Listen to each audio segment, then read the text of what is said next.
আজকে আমার খুব পছন্দের একটা রেসিপি আপনাদের সাথে শেয়ার করব। সেটা হচ্ছে গলদা চিংড়ি মাছের ভুনা। এটা কম বেশি আমরা সবাই পারি, তবে আমার শাশুড়ি আম্মা স্পেশালি যেভাবে রান্না করে সেটা আপনাদের সাথে আমি আজকে শেয়ার করব।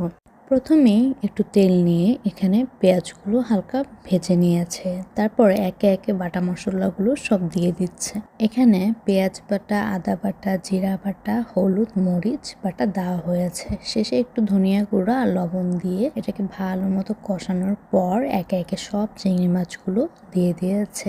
আর এই চিংড়ি মাছটা এত স্পেশাল আর মজা হওয়ার কারণ কি জানেন?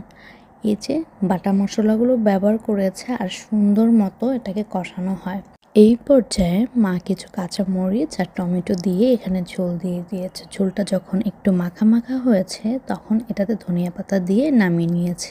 এই তো রেডি হয়ে গেল মার স্পেশাল চিংড়ি মাছ ভুনা। দেখা হবে নেক্সট কোনো কুকিং ভিডিও নিয়ে। আল্লাহ হাফেজ।